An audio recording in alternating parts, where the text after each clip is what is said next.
Are you leading your league or are you playing catch up? Either way, we are keeping you in the know here on Fantasy Baseball today, brought to you by Captain Morgan. Welcome to Lauren Shehadi, Eric Mack, Fantasy Baseball columnist, and Orestes Destrade. It is week 4, and I have some good news right off the bat. If you are a Cliff Lee owner, and his assignment yesterday kind of killed it. Yeah, Triple A rehab assignment. He was dominant. I think Cliff Lee is a guy you should start in Fantasy Week 4. He's going to return to start on Friday versus the Texas Rangers. I know that's a tough matchup for the left-hander in his first start, but you've waited 3 weeks for Cliff Lee to return. He's finally here. He even had that suspension dropped last Wednesday in his appeals process, so there's no 5-game suspension. He's in your lineup for Week 4, even without a Major League start. And fantasy owners, we have a house divided on this next topic. It is Carlos Zambrano to the bullpen. Do you think it's drastic or no? Drastic and dumb. I don't like putting a fantasy ace, top 25 pitcher in all of baseball in a meaningless 8th inning role. They should find someone else to fill that role. Zambrano is an ace. Carlos Silva and Tom Gorzolini are hot right now. I understand that. But Zambrano should not be the guy to go into the bullpen. If you're going to move someone, move the guy that they already had in the closer's role. Move Ryan Dempster. He was already in as a reliever. He was in the closer's role. Put him in the bullpen, not Zambrano. He's an ace. Not many pitchers in baseball can be as dominant as him at the front of a rotation. You were wrong, fantasy baseball owner Breath. I'm telling you right now that the one thing that you hit, I'm telling you the main thing that you hit, and that proves my point, and that I don't think that this should is the bad move for right now, for a little while, is the fact that you talked about the fact that they should, they need him from the 8th inning, that they should use somebody else for the 8th inning. They don't have it. They're getting very frustrated. Lou is not a very patient man, and I wouldn't be either. This is a Chicago Cubs team that's long overdue for competing, and they can't let this get too far away. So you use this guy. He's in the middle of a mega contract. He could go in, help you set up for a little while. Carlos Marmol's dealing right now. Nobody else in the bullpen's dealing.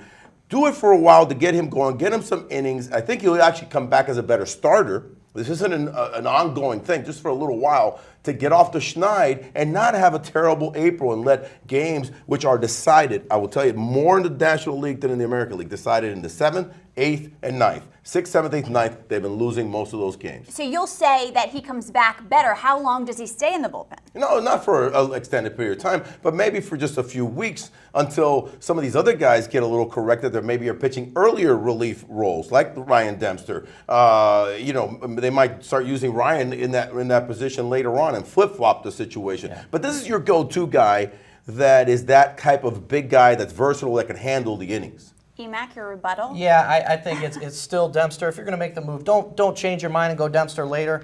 Go with one guy and stick with it, and it's not Zambrano. He's the best pitcher on your staff. You can get 200 innings out of Zambrano or 75. No, but this is not forever. This is just for, I think you're looking at it as a fantasy baseball owner and going, wow, this is one of my top guys that wins so many games for me and gives me so many valued points.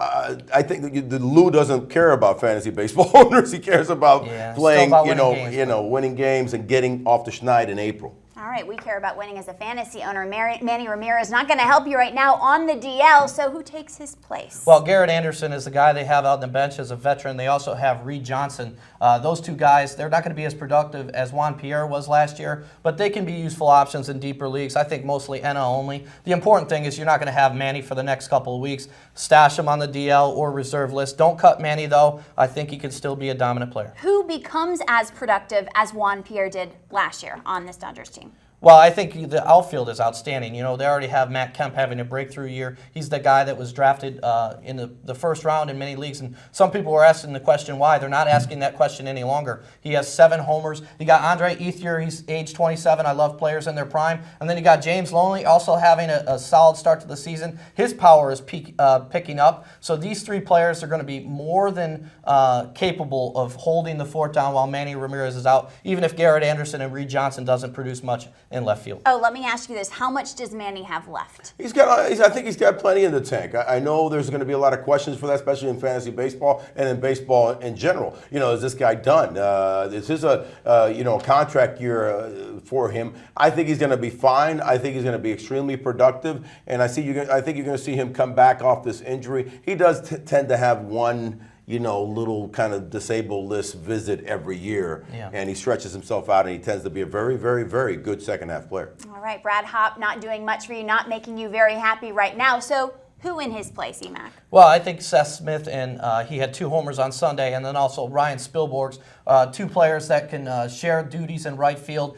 Dexter Fowler is also in that mix. He's been struggling. I think Fowler can be a pickup in roto leagues, but this Rockies outfield's pretty good. When you got Carlos Gonzalez, you got Dexter Fowler, you got Seth Smith and Ryan Spilborghs to play matchups with. All these guys are viable in deeper leagues. I think Carlos Gonzalez should be started in every league. All right, let's continue to talk about injuries. And injuries today really kind of fall in 2 categories. The first, let's start with the DL. Guys that are on it, are they coming off it for week 4, Mack? Yeah, it doesn't look like a lot of these guys are coming back yet. Jimmy Rollins, he still hasn't been swinging a bat and running that much. Ian Kinsler is going to start a rehab assignment, I think, at the end of this week, maybe early next week. I know I've been saying that every week now. Jacoby Ellsbury, those ribs turned out to be fractured. I thought he could return on Tuesday or Wednesday when first eligible. It's not going to happen now for Ellsbury. Brian Roberts, he's going to need another week at least. And then you got Chris Getz starting a rehab assignment. But Brad Lidge is a guy that they've been holding back, and I think he needs to be in the major leagues. Ryan Matson's been struggling. I think this weekend against the Mets,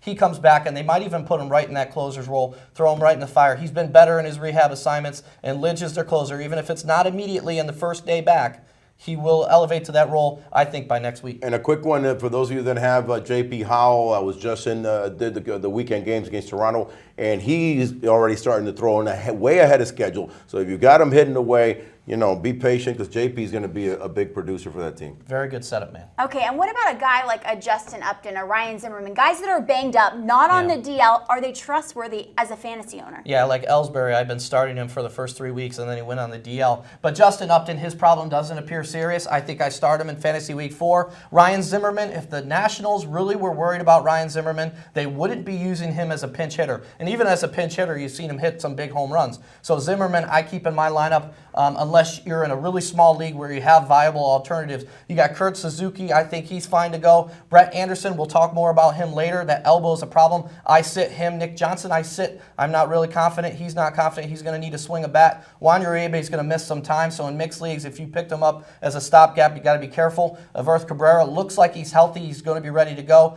John Maine looks ready to go, but he's a risky play in mixed leagues. You got Derek Barton. That finger turned out to be fractured, so be careful of Derek Barton. At the bottom of the list is Ray Deoner Navarro. Yeah, and now it just came again from Tampa, and Deoner tweaked his knee. In fact, it's kind of weird. Both their catchers, Kelly Chopik, is out for running sprints and tore his knee, and he's going to be out for probably another 6 weeks, maybe 2 months. But Deoner tweaked it in batting practice, his left knee, not his push-off knee for throwing or batting. So even though he's a switch hitter, but I think he'll be back soon. But in his place, John Jaso, who we're going to talk about a little bit later, I think is going to do a nice job.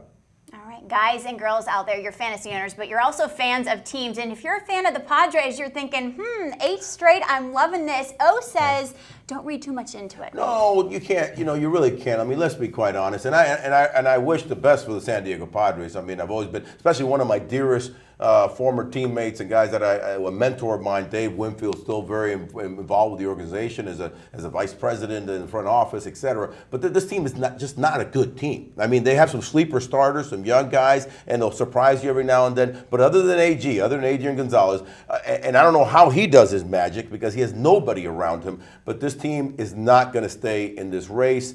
And I don't see how many, Mack, I go to you. Yeah. I don't see too many, guys that you want to pick up and make trades for because the Padres are hot. Yeah, well, Chase Headley had a huge week, and he also stole a bunch of bases. He stole them in bunches last week. Chase Headley's a viable pickup because of that third base and outfield eligibility, and he's been hot. I think he's a guy who would be a breakthrough, and then Kyle Blanks hasn't really hit stride yet. He's a big power guy that could hit stride, but it's more about it's a huge Padres, field, by the way. It's always about pitching because of that ballpark, and they got some sleeper starters. John Garland, a 2-start sleeper this week. You got Kevin Correa. You got Wade LeBlanc. I'm not really going to trust him. He had a great start last time out, and Chris R. Young is still on the DL. He's not going to be ready this week, and maybe not even next. So keep him on the DL in your fantasy team. Okay, and what if you're an Astros fan? You're thinking, thank goodness for Lance Berkman. The return kind of kickstarted that offense.